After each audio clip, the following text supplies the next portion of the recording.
ಮತ್ತೊಮ್ಮೆ ಈಗ ಕಲಬುರಗಿಯಲ್ಲಿ ಶಾಸಕ ಬಿ.ಆರ್. ಪಾಟೀಲ್ ಕೆಲವೊಂದಷ್ಟು ಮಾತುಗಳನ್ನು ನೇರವಾಗಿ ಆಡಿದ್ದಾರೆ. ಮತ್ತೊಮ್ಮೆ ಜಮೀರ್ ಅಹ್ಮದ್ ಅವರ ವಿರುದ್ಧ.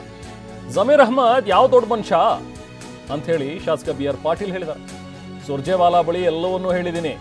ಜಮೀರ್ ವಿರುದ್ಧ ಮತ್ತೆ ಬಿ.ಆರ್. ಪಾಟೀಲ್ ಗುಡುಗಿದ್ದಾರೆ. ಈ ಹಿಂದೆ ಕೂಡ ಜಮೀರ್ ವಿರುದ್ಧ ಮಾತಾಡಿದ್ದಂತಹ ಬಿ.ಆರ್. ಪಾಟೀಲ್ ಅವರ ಇಲಾಖೆಯಲ್ಲಿ ಈ ರೀತಿಯೆಲ್ಲ ಆಗ್ತಾ ಇದೆ ಅಂತ ಹೇಳಿ ಮಾತಾಡಿದರು. ಈಗ ಮತ್ತೆ ಅದೇ ಧಾಟಿಯಲ್ಲಿ ಹೇಳಿದ್ದಾರೆ. ಅವ ಯಾವ ದೊಡ್ಡ ಮನುಷ್ಯ ಜಮೀರ್ ಅಹ್ಮದ್ ಅವ್ರು ಹೇಳಿದಿರ್ತಾರೆ. ನಮ್ಮ ಇವ್ರು ಸುರ್ಜೇವಾಲಾ ಅವ್ರ ಹತ್ರ ಹೇಳಿದನಿಲ್ಲ ನಾನು ಈಗಲ್ಲೇ.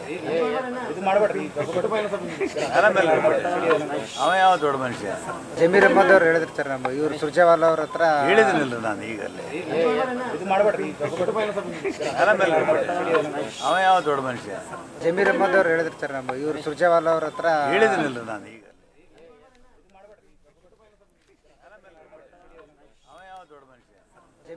ಸೊ ಇದು ಬಿ.ಆರ್. ಪಾಟೀಲ್ ಅವರ ಮಾತುಗಳು. ಮತ್ತೊಮ್ಮೆ ಜಮೀರ್ ವಿರುದ್ಧ ಮಾತಾಡಿರುವಂತಹ ಬಿ.ಆರ್. ಪಾಟೀಲ್ ತಮ್ಮದೇ ಪಕ್ಷದ ಶಾಸಕನ ಬಗ್ಗೆ ಅಥವಾ ಸಚಿವನ ಬಗ್ಗೆ ಬಿ.ಆರ್. ಪಾಟೀಲ್ ಹೇಳಿದ್ದಾರೆ. ನಾನೆಲ್ಲ ಸುರ್ಜೇವಾಲಾ ಅವ್ರ ಹತ್ರ ಮಾತಾಡಿದ್ದೇನೆ. ಸೊ ಅವನು ಯಾವ ದೊಡ್ಡ ಮನುಷ್ಯ ಅಂಥೇಳಿ ಬಿ.ಆರ್. ಪಾಟೀಲ್ ಮಾತಾಡಿದ್ದಾರೆ.